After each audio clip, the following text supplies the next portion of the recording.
अमरनाथ धाम की कथा कुछ इस प्रकार से है कि एक बार माता पार्वती ने महादेव से पूछा, ऐसा क्यों है कि आप अजर अमर हैं, लेकिन मुझे हर जन्म के बाद नया स्वरूप लेकर जीवन चक्र में आना पड़ता है, फिर वर्षों तप करके आपको प्राप्त करना पड़ता है। जब मुझे हर जन्म में आपको ही पाना है तो मेरी तपस्या और इतनी कठिन परीक्षा क्यों आप लेते हो? आप कंठ में नरमुंडमाला धारण किए हो और इस ब्रह्मांड में अमर होने के रहस्य क्या हैं?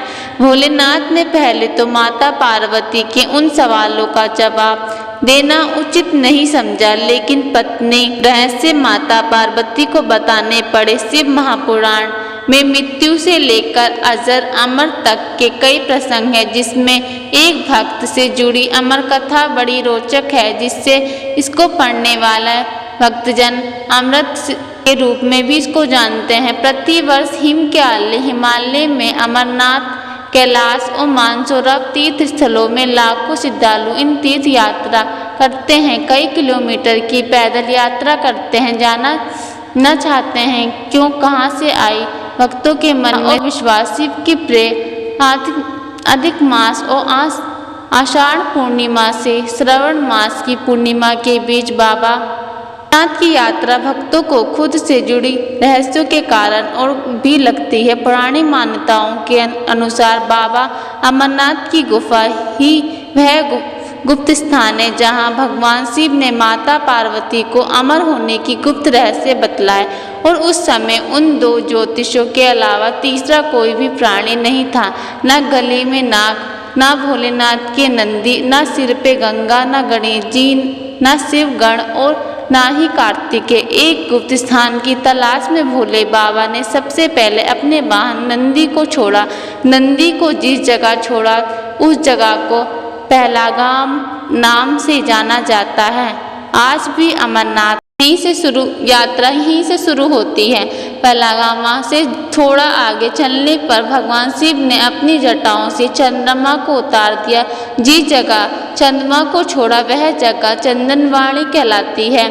इसके बाद गंगा जी को अपनी जटाओं से पंचतरणी से छोड़ा और कंठभूषण में स्पर्शों को शेष नाग पर छोड़ दिया। इस प्रकार अमरनाथ यात्रा में इस पड़ाव का नाम शेषनाग पड़ा। अमरनाथ धाम यात्रा में पहला गामा के बाद अगला पड़ाव गणेश टापू से जाना जाता है। मान्यता है कि इस जगह पर महादेव ने अपने पुत्र गणेश जी को छोड़ा था। इस जगह को एक अन्य नाम महागुण का पर्वत के नाम से भी जाना जाता है। इसके बाद भोलेनाथ ने जहाँ पीसू नामक कीड़े को त्याग उस जगह पीसू घाटी कहते हैं। इस तरह से महादेव ने अपनी जीवनदानी पांचों तत्वों को स्वयं से अलग किया था और माता पार्वती संगे गुप्त गुफा में प्रवेश किया। कोई भी प्राणी यानी कोई भी जीव, पशु, पक्षी गुफा के अंदर घुसकर कथा को न सुन ले, इसलिए महादेव ने चारों ओर अग्नि प्रज्वलित कर दी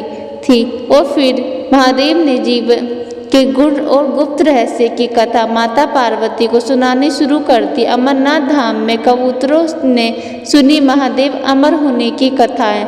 ऐसा बताया जाता है कि कथा सुनते सुनते माता पार्वती को नींद आ गई और वह सो गई थी। भगवान शिव को यह पता नहीं चला, वह कथा सुनाते रहे। गुफा के अंदर पहले से बैठे दो कबूतर महादेव की कथा सुन रहे थे और बीच बीच में गुंगू की आवाज कर रहे थे। शिव को लगा कि पार्वती जी इस कथा को सुन रही हैं और बीच बीच में हुंकार भर रही हैं। भगवान शिव कथा में मगन थे तो कथा सुनाने के अलावा उनका ध्यान कबूतरों पर नहीं गया, क्योंकि वो निश्चित थे कि कोई भी जीव इस गुफा में प्रवेश नहीं कर सकता। अमरनाथ धाम में कबूतर कथा सुन अमर हुआ। दोनों कबूतर बड़े ध्यान से पूरी कथा सुनते रहे।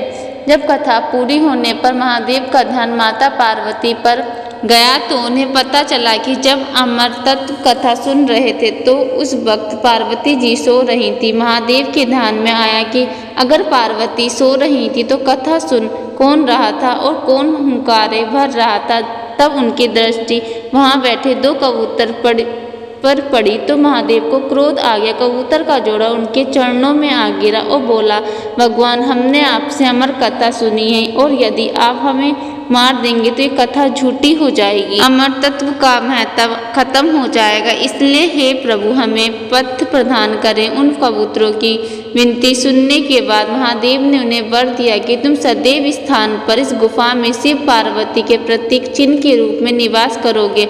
अतः कबूतर का यह जोड़ा सदा के लिए अमर हो गया और यह पार्वती गुफा अमर कथा की साक्षी हो गई। इस तरह इस पवित्र स्थान का नाम अमरनाथ पड़ा। दोस्तों, आपको यह पौराणिक कथा कैसी लगी है?